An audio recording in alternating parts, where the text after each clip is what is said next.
So I received a phone call from a chap who runs a small business. He said, listen, people are telling me I've got to be POPIA compliant. What do I need to do? Make up a document which details exactly how your business receives, manages, distributes, and stores that personal information.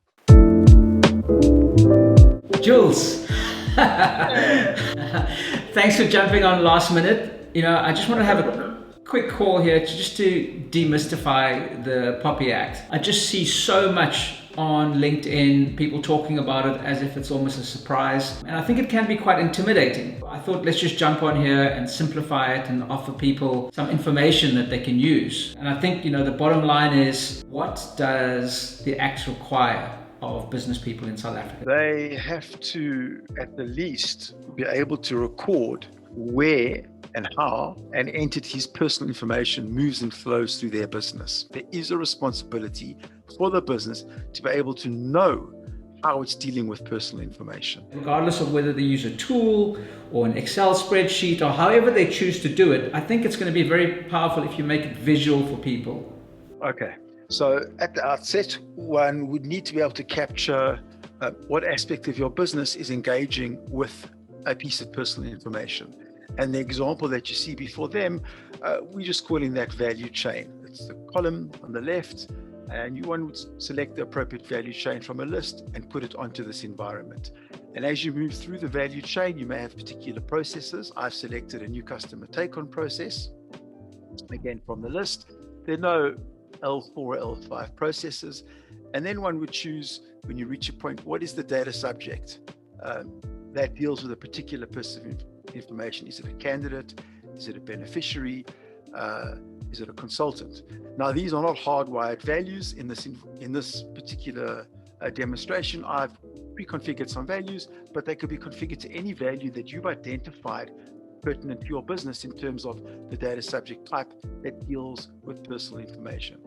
Once you've chosen your appropriate data subject type, you would then indicate what personal information, PI types, that data subject deals with.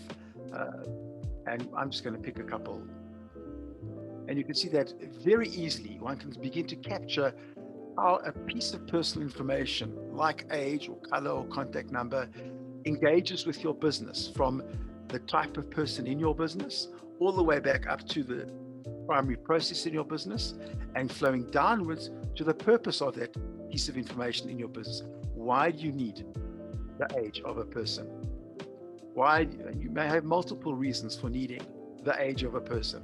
And for each of those purposes, for having that value, what area of your business is working with a particular piece of data? And again, multiples.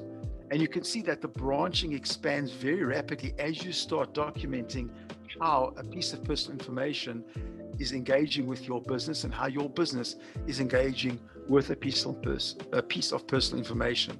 Not only do you need to indicate, well, it's processed in this area, it's this kind of personal information dealt with by this kind of person in this kind of process, but you also need to indicate, do you collect it at that point in your business? Do you use it in that point in your business?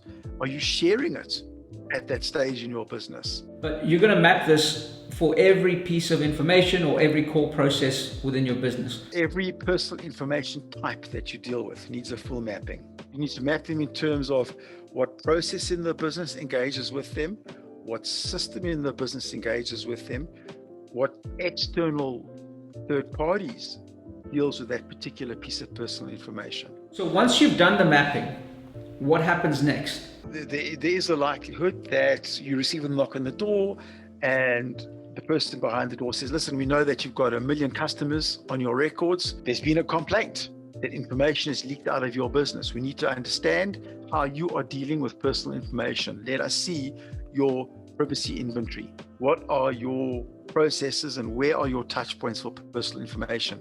Now you could scrabble in your filing cabinet and say, oh yeah, I printed out a document when POPIA went live, and here's my document. Or you can say, we have a system that we continuously maintain and update as our business evolves.